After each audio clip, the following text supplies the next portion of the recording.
모든 영광을 살아계신 하나님께 올려드립니다. 오늘 마태복음 5장 21절로 32절의 내용을 통해서 옛사람이 말한 바라는 제목으로 은혜를 받습니다. 먼저 순천포도원교회와 순천포도원TV인 나침반 성경 설교를 시청해 주시는 동역자 여러분, 성도 여러분을 주 예수 그리스도 이름으로 축복합니다. 오늘은 제가 잘못 착각하고 오늘 장로님께서 전어 축제에 식사를 대접한다고 해서 조금 시사 문제는 다루지 않고 본문만 다루고 좀 일찍 끝내서 가려고 생각하고 시사 문제를 다루지 않았습니다.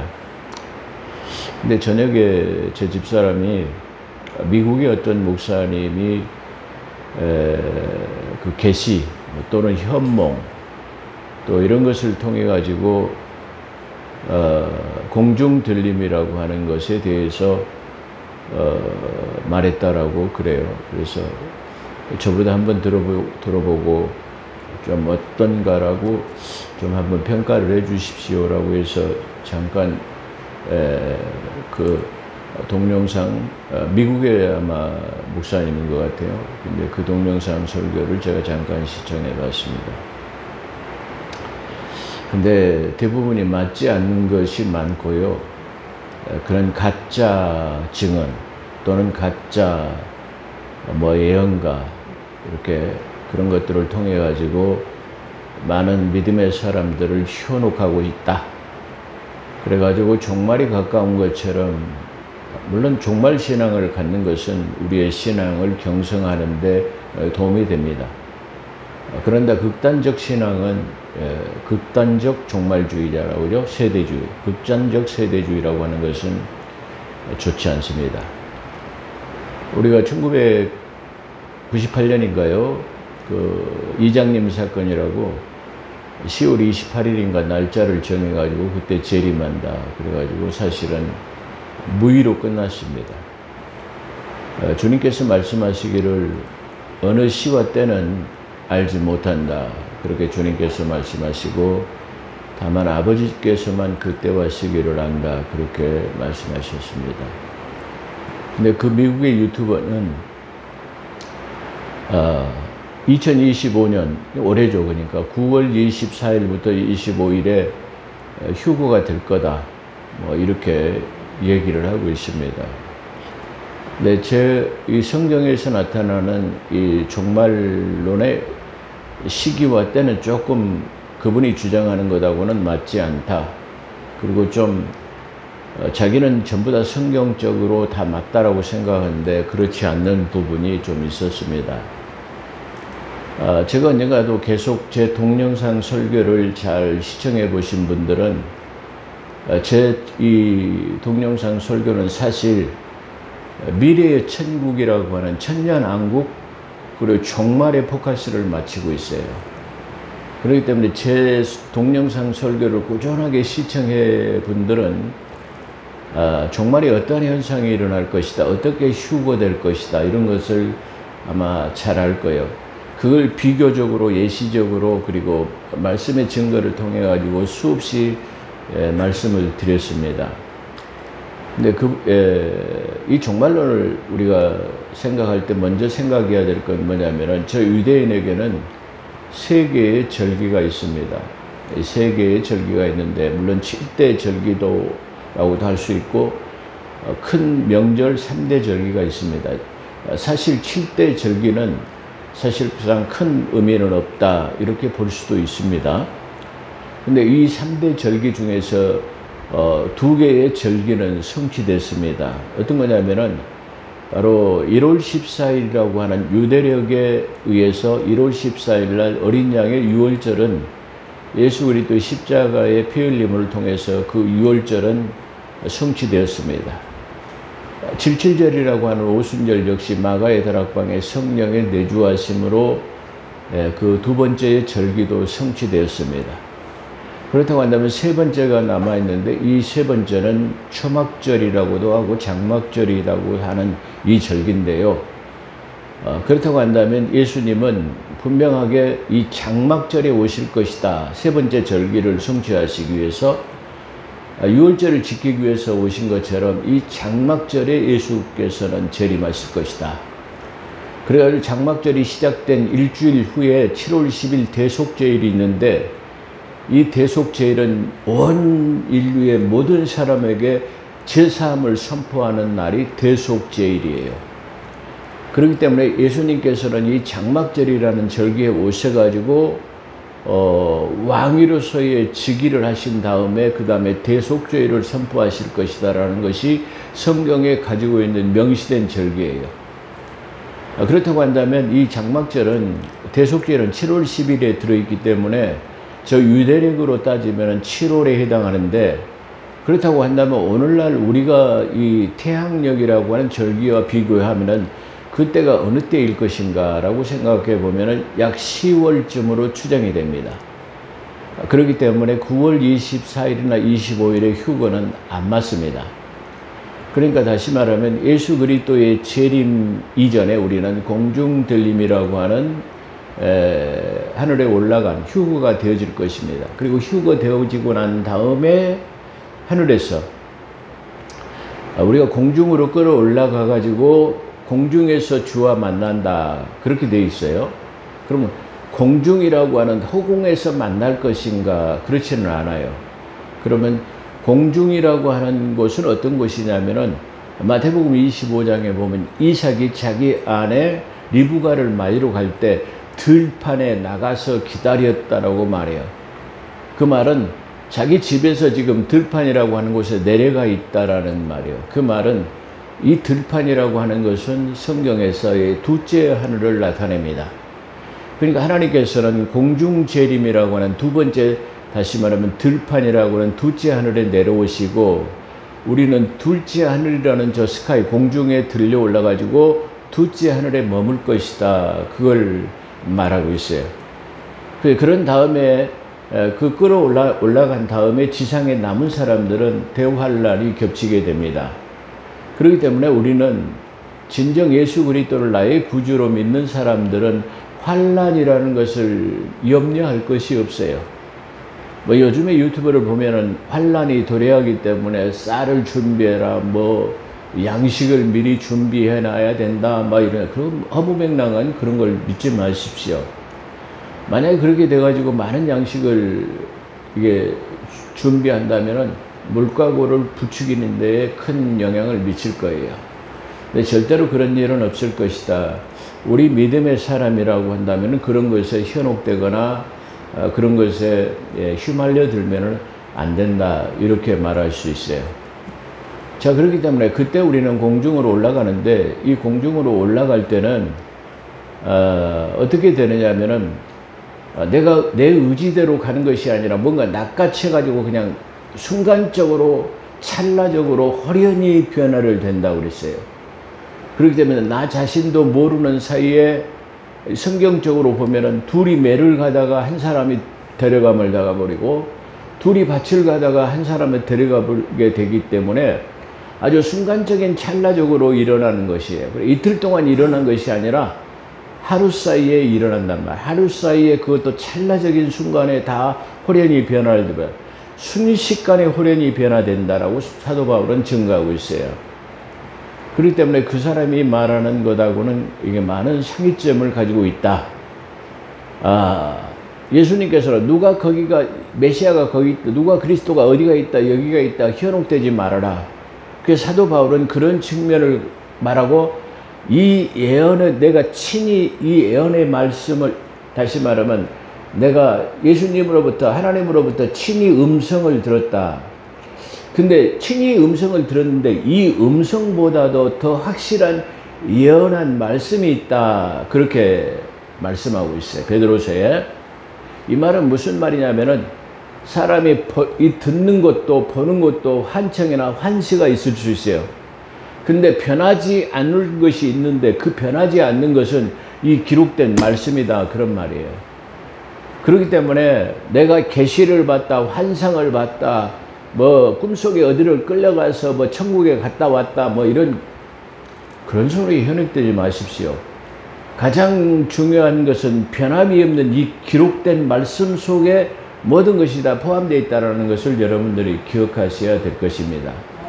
그렇기 때문에 간증에 현혹되거나 또 뭐 유명한 사람이 천국에 갔다 왔다거나 이거 다 거짓말이에요. 왜 거짓말이냐 그러면 누가복음에 기술된 걸 보면은 어느 이게 나사로라고 하는 거지는 낙원에 가 있고 부자는 다시 말하면 저 음부라고 하는 지옥에 떨어졌어요.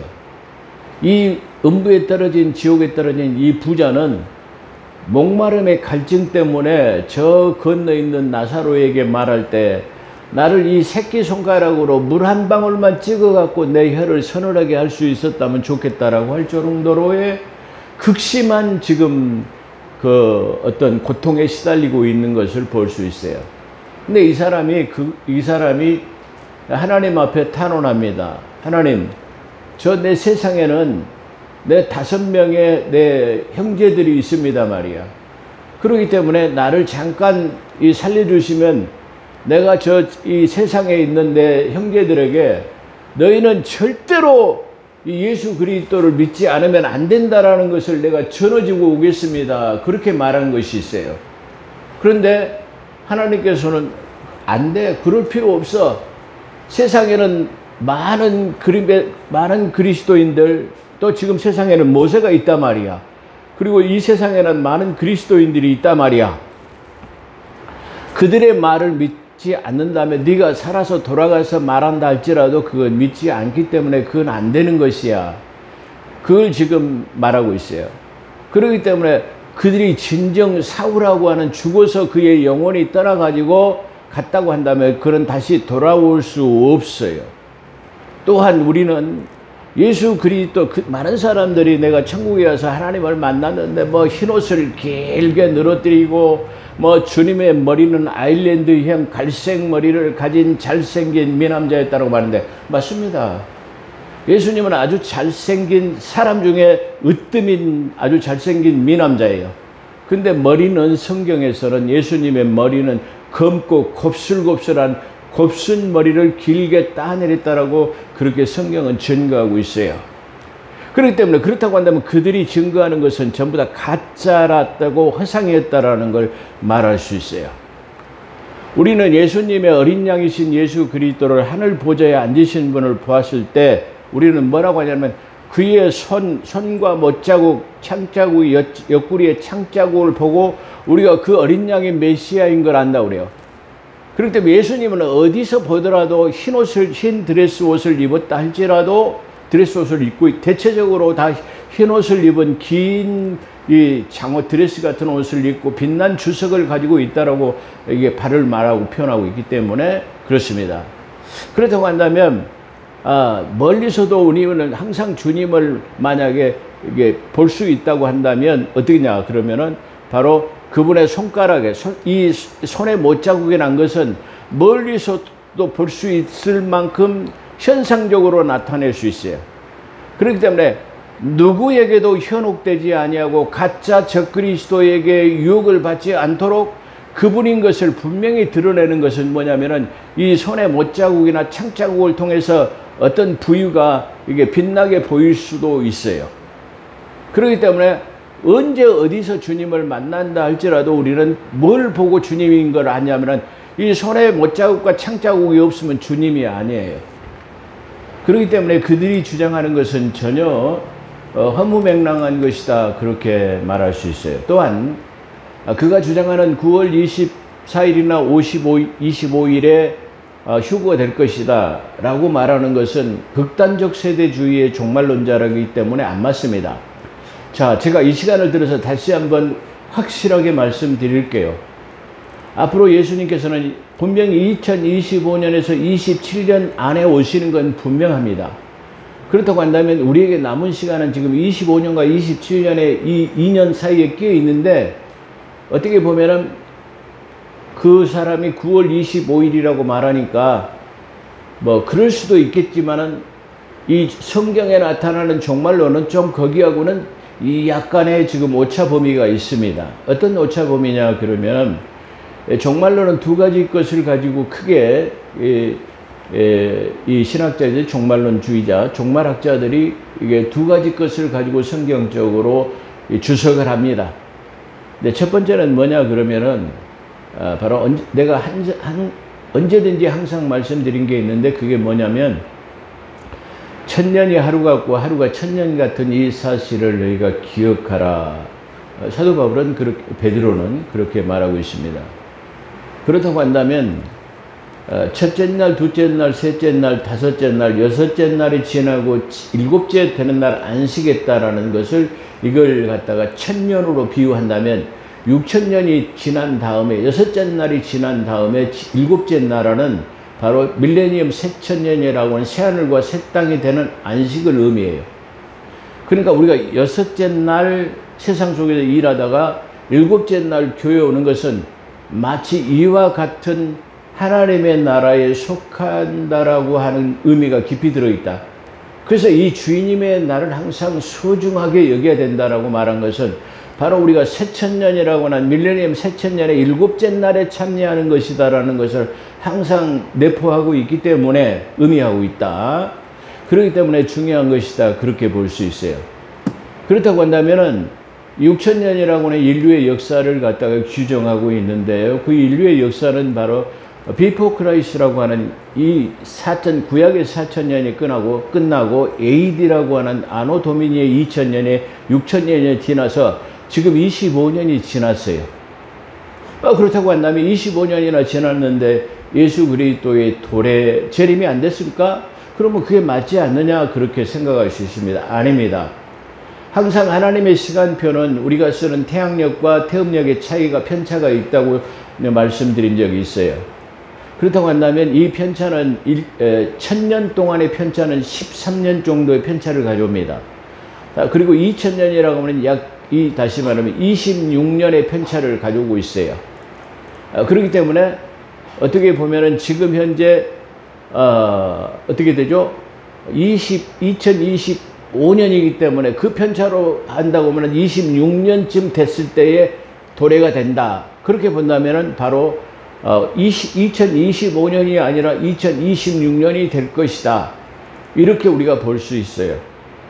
자, 또 하나의 이 증거는 예수님께서는 너희가 무화과 나무의 비유를 배우라. 그렇게 말씀하시면서 이 세대가 가기 전에 다시 말하면 종말이 올 것이다. 그렇게 말씀하고 있어요. 자, 그렇다고 한다면 이 세대의 무화과나무 세대는 뭘 말하냐면은 저 이스라엘 백성들이 고토라고 하는 본국에 돌아와서 다시 말하면 나라를 건국한 해, 다시 말하면 그 땅에 무화과나무가 심겨진 걸 말해요. 저 이스라엘을 하나님께서 볼 때는 무화과나무로 보시는 거예요. 나무로 비유하면. 그래서 그것이 1948년 무화과나무가 거기 심겼어요. 그러면 무화과나무에 심겨진 그 세대를 무화과나무 세대라고 말할 수 있어요. 그걸 제가 언제나 우리가 1948년에 태어난 아이를 해방둥이라고 표현한 것처럼 저 48년에 태어난 유대인들을 바로 그 무화과나무 세대라고 말했다고 늘상 수없이 말씀을 드렸어요. 자, 그렇다고 한다면 이 무화과나무 세대가 다 가기 전에 그러면 이 무화과나무 세대를 그러면 언제까지 볼 것인가? 그걸 성경에서는 시편에다가 너희의 날들이 70이요 강건하면 80이라도 해 아래서 수고하는 것들이 다 절망뿐이다. 너희의 날들이 속히 날아가도다. 이 날아가다라는 표현은 휴거를 말해요. 날아간다라는 말은 다시 말하면 무위로 흘러가 버리는 세월을 말하는 것이 아니라 실제적으로 날아간다라는 말은 우리가 새처럼 공중으로 끌어올려 간다라는 그런 표현이에요. 여기서 말하는 그런 말은 속히 날아가도다라는 말은 덧없이 흘러가 버리는 세월을 말하는 것이 아니라 그 시기가 끝나면 우리는 공중 들림 받을 것이라고 하는 의미가 들어있어요. 자, 그렇다고 한다면 이 종말론에 관한 이 다윗의 말을 인용해 본다면 너희의 날들이 70이요 강건하면 80이라도 80까지 그걸 갖다가 무화과나무 세대로 규정하고 있는 거예요. 그렇다고 한다면 1948년생이 지금 몇 살이 될까요? 그러면 정확하게 지금 78세가 되는 해입니다. 할렐루야. 자, 그렇기 때문에 이 종말론에 나타난 두 개의 사상 역시 편차 플러스 마이너스 1년 내지 2년이에요. 그렇다고 한다면 이 성경에 나타나는 종말과는 바로 2026년이나 27년 안에는 분명히 나타난다. 할렐루야. 이건 제가 말하는 게 아니라 성경이 가지고 있는 증거예요. 성경 그대로를 증거하는 거예요. 근데 그 유튜버나 그런 사람들은 자기들의 말은 성경과 일치한다라고 말하지만 성경을 모르는 사람들이에요. 일부 아는 것들을 갖다 들이대는 그러한 모습이에요. 어떤 사람이 생각할 때 미국에서 그는 미국에서 유명한 목사인데요. 목사님은 시골에서 목회하시는 작은 교회 목회자잖아요. 누구 말을 진리할까요? 이렇게 생각해도 볼 수도 있어요. 물론 뭐 대형교회 목사님들은 그런 걸 가르치지 않고 있습니다만은 믿거나 말거나 이 성경에서는 그렇게 증거하고 있다. 그렇게 말씀드릴 수 있어요. 자, 그렇다고 한다면 우리는 이 종말에 대해서 예를 들어서 준비를 해야 돼요. 만약 그렇다고 한다면 예수 그리스도의 도래 이전에 우리는 공중 들림을 받아야 되는데 과연 나는 공중 들림을 받을까라고 하는 우리가 지금 생각을 들어요. 그게 아마 가장 큰 관심사이고 그 부분에 대한 가장 큰 걱정을 하게 될 것입니다. 그런데 걱정하지 마십시오. 예수 그리스도를 나의 구주로 믿으면 즉각적으로 내주하시는 분이 성령님이에요. 근데 이 성령님의 내주는 뭐냐면은 우리가 아까 예배 부름에서도 말했는데 예배 부름에서 지금 뭘 말했냐 그러면은 잠언 20장 25절에서 30절에 보면은 우리의 영혼은 여호와의 등불이라는 말이 있어요. 그 말은 무슨 말이냐면은 예수 그리스도를 나의 구주로 믿으면 바로 내주하시는 분이 성령님인데 이 성령님이 오시면 내 영혼의 불이 켜져요. 할렐루야. 그렇기 때문에 저 하나님이나 천사들이 볼 때에 구원받은 후사들을 데려갈 때는 뭐냐면은 많은 사람들이 돌아다니지만은 그 영혼의 불이 들어와 있는 사람을 낚고채 가는 거예요. 할렐루야. 그렇기 때문에 염려하실 필요가 없어요. 그걸 보고 내려가는 거야. 자, 여기서 한번 곁들여서 생각해 볼 수 있는 게 뭐냐면은 어떤 사람은 구원을 받기는 했는데 이 불이 말이야 가느다란 호롱불이야. 근데 어떤 사람은 또 촛불처럼 더 좀 호롱불보다는 더 커. 근데 어떤 사람은 30촉 전기다마가 들어와 있어.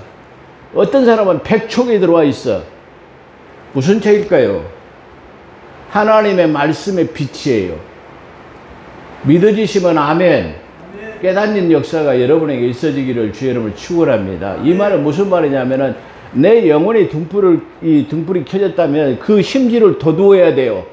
심지를 돋워야 되고 그 심지에 불을 한이 켤 수 있도록 항상 뭐를 해야 돼요? 기름 부음이 있어야 돼요. 말씀에 기름 부음이 있어야 돼요. 그걸 말하는 거야. 그러니까 저 하늘에서도 볼 때도 밤에 예를 들어서 우리 밤에 걸어 다니다 봅시다. 저 비행기를 타고 서울 상공에 내리면은 막 불이 황찬란하게 비치잖아요. 불이 켜지면. 그런 것처럼 우리 믿음의 사람의 말씀을 많이 보고 구원받는 사람들의 영혼의 등불이 켜져가지고 불이 돌아다녀. 그런 이치와 똑같아요. 그렇기 때문에 하나님은 예수 그리스도를 나의 구주로 믿기만 하면은 당신의 자녀들을 어디서든지 낚아챌 수 있는 그런 전능하신 능력이 있다는 사실을 여러분들이 기억하시면 됩니다. 그렇기 때문에 휴거에 대해서는 염려하지 마십시오. 단 염려할 수 있다고 하면 내 영혼의 불빛이 더 환하게 밝혀지기를 원하다면 하나님의 말씀을 더 깊이 탐구하시고 말씀을 더 읽어서 더 영혼의 불빛이 더 환하게 되기를 주의 이름으로 축원합니다. 자, 기왕에 말을 나누시게 덧붙이겠습니다.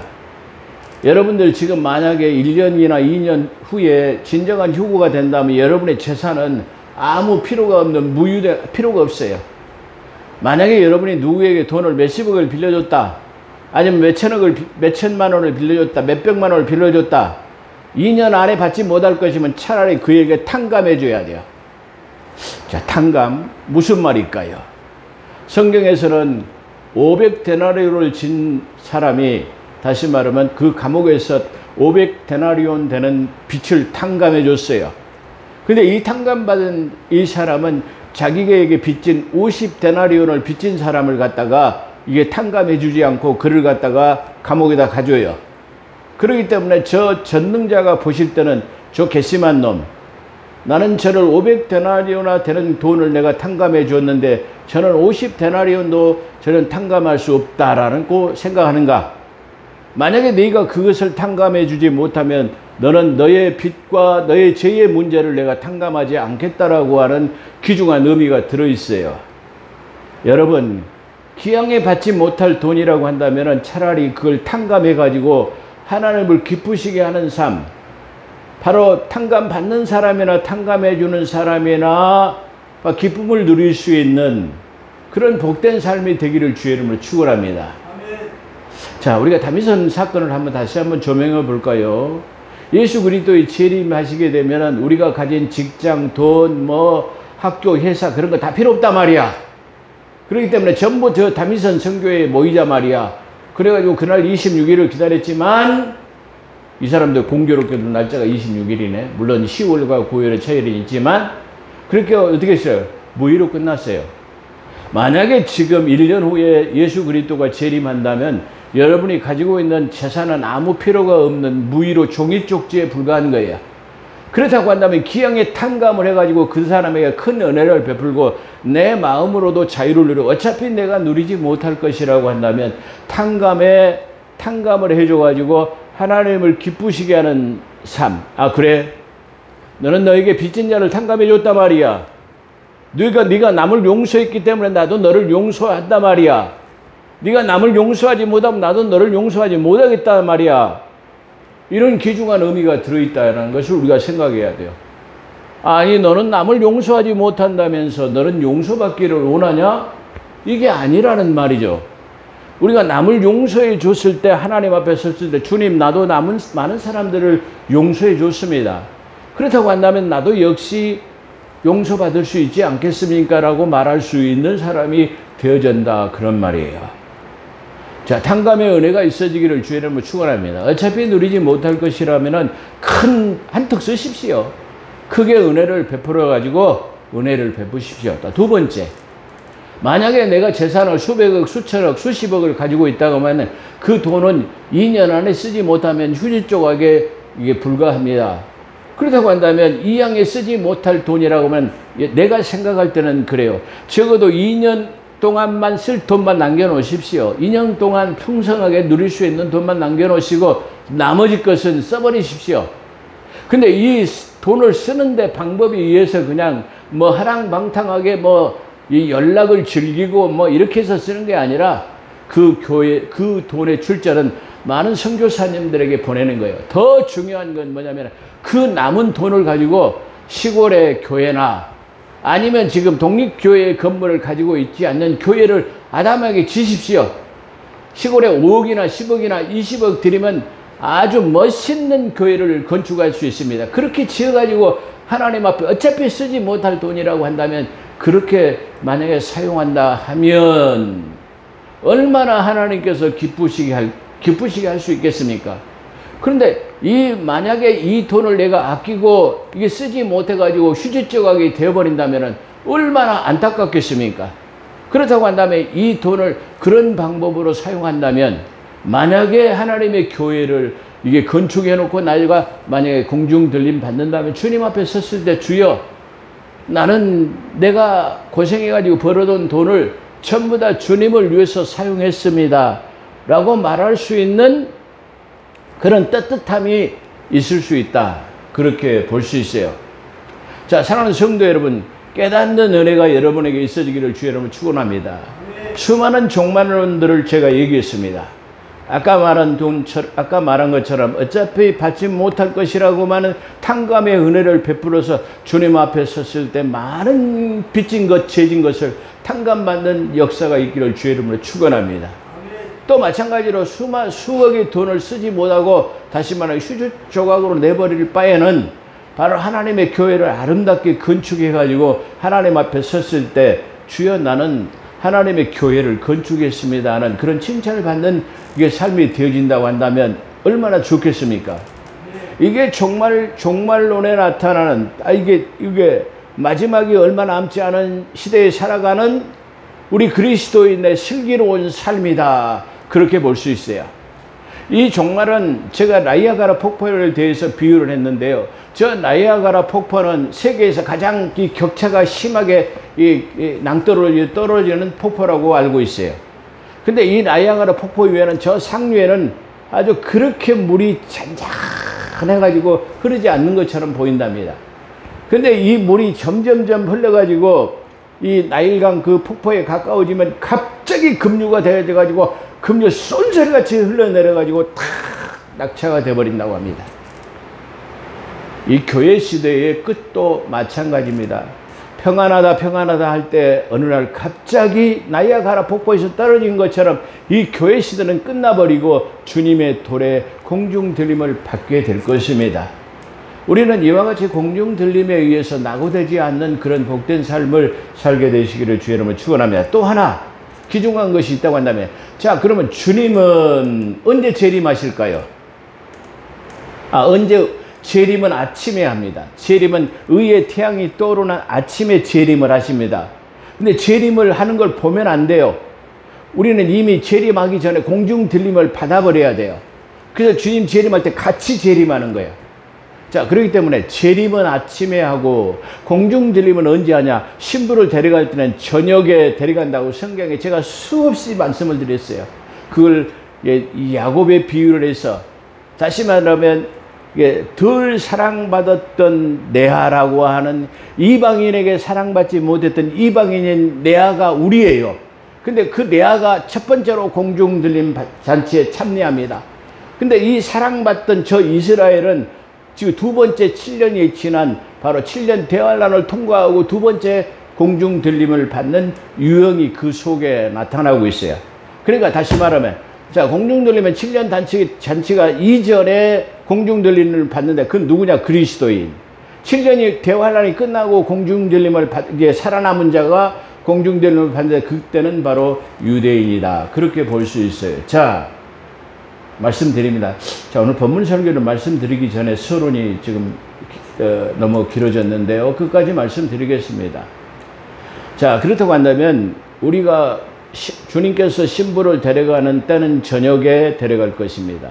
재림은 아침에 될 것입니다.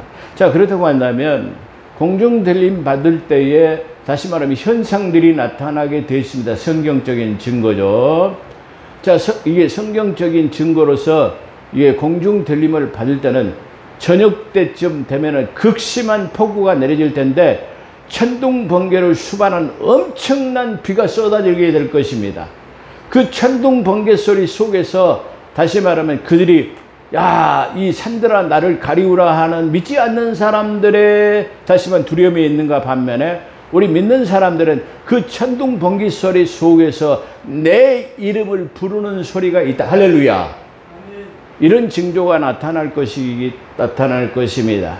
그렇기 때문에 우리는 이 현상이라고 하는 시대적, 다시 말하면 해가 어느 쪽에 뜨면은 비가 언제 오겠다라는 그 천기를 분별할지 모르냐, 이렇게 주님께서 질책하시는 말씀처럼 우리는 바로 마지막 때에는 바로 이런 것들을 조심해야 돼요.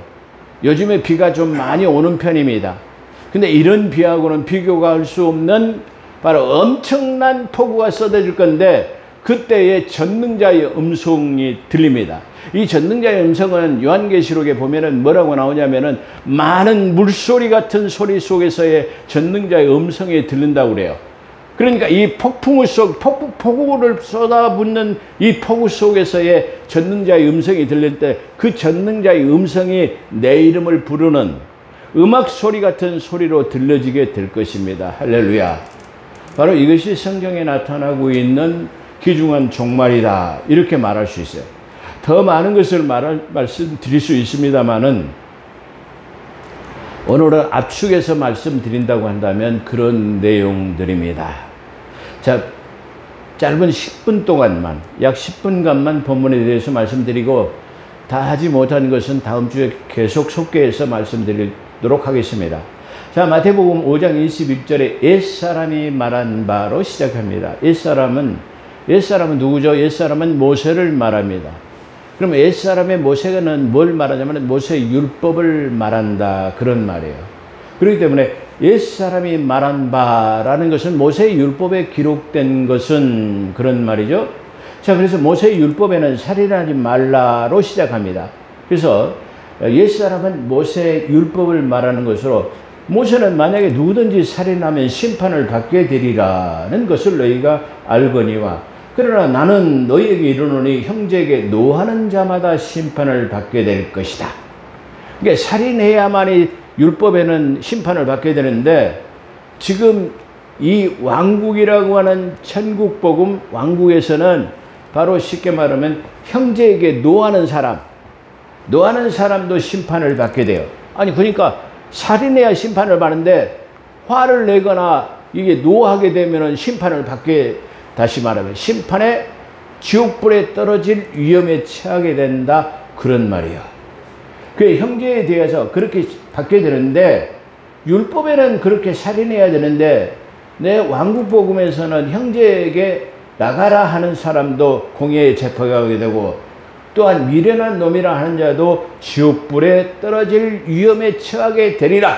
그러니까 우리가 보는 성경에는 지옥불에 들어가게 되리라 그렇게 말하는데 다른 성경에는 지옥불에 떨어질 위험에 처하게 되리라 이렇게 표현하고 있어요.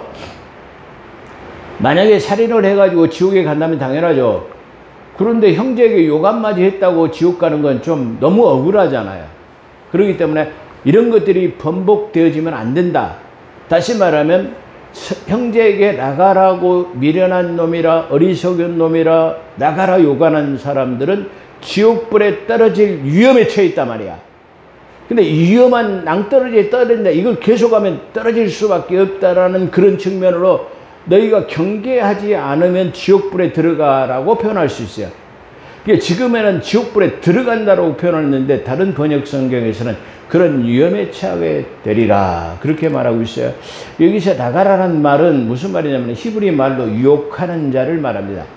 형제에게 욕설을 퍼붓고 이 어리석은 놈, 못한 놈 뭐 이렇게 쉽게 말하면 욕설을 퍼붓는 말을 히브리어로 나가라라는 말로 표현되어 있다 그렇게 볼 수 있습니다. 그 다른 번역본은 지옥불에 떨어질 위험에 처하게 되리라고 번역하고 있습니다. 여기서 말씀하고 계신 법령은 왕국 법령으로 이게 율법보다는 엄청나게 강화된 법령으로 그곳에서도 이렇게 될 것이라고 하는 경각심을 주는 것으로 그것을 들어가기 위해서는 세심한 것까지 마음으로도 조심하지 않으면 안 된다라는 것을 말하고 있어요. 그러니까 다시 말하면 욕설이라고 하는, 우리가 다시 말하면 이 율법은 도둑질하고 가름하고 살인하고 육신적으로 행한 것을 말하지만 이 강화된 이 왕국법이라면 천국에서는 바로 마음으로 범죄해도 안 되라고 하는 거야. 아니 그렇다고 한다면 우리가 마음으로도 범죄할 수 얼마든지 있죠. 그런데 만약에 마음으로 범죄했다고 쉽게 말하다가 살인하지 않았는데 바로 내가 지옥에 간다면 얼마나 억울하겠습니까? 그렇다고 하면 이 왕국이라고 한 천국은 이 천년왕국은 누가 들어갈 것인가 라고 생각해 볼 수 있어요. 그렇기 때문에 이렇게 마음으로 범죄 않은 사람만 들어가는 것이 아니라 그 왕국에서는 이렇게 강화된 마음으로도 범죄하지 않아야 된다라고 말하는, 그렇기 때문에 그곳에서는 그렇게 강화된 법령을 사용하고 있기 때문에 너희가 그렇게 들어가려면은 지금부터라도 그것에 유의하는 것, 다시 말하면 교육되어지고 훈련되어져서 바로 그런 마음을 가질 때야만이 그 왕국을 넉넉히 소유할 수 있다라는 측면을 말하고 있다. 그렇게 볼 수 있어요. 그렇기 때문에 이렇게 하지 않으면 그 왕국에 들어갈 수 없다라는 그런 측면이 아니고 그곳에서는 이런 법령이 시행된다라는 것을 예시하는 거야. 그렇게 보여주는 겁니다. 그렇기 때문에 이렇게 될 것이기 때문에 너희가 그것을 마음으로도 조심하지 않으면 그것에 들어갈 수 없다라는 것을 강조하고 있다. 그렇게 볼 수 있어요. 아니 만약에 지금 그렇게 된다면 천국에 들어가서 몇 명이나 되겠어요? 없잖아요. 그런 측면으로 말하고 있지 않다라는 것이에요. 그래서 여기서 히브리 말로 어리석은 자라고 말하면 그 다른 번역본은 지옥불에 떨어질 위험에 처하게 되리라 번역하고 있습니다. 여기서 말씀하고 계신 법령은 왕국 법령으로서 율법보다는 엄청나게 강화된 그런 법령으로 그곳에서 이렇게 될 것이라고 하는 경각심을 주는 것으로, 그것에 들어가기 위해서는 세심한 것까지 마음으로도 조심하지 않으면 안 된다는 것을 말씀하고 있습니다. 그러므로 예물을 제단에 드리려다가 내 형제에게 원망을 들을 만한 일이 있거든. 여기서 원망을 다른 번역본에는 반감 사는 일이 있다고 한다면, 그래서 네가 이 형제하고 반목하고 반감을 사고 있냐? 그렇다고 한다면 즉시 가가지고 예물을 드리려고 드리지 말고 그런 예물을 안 맞는단 말이야.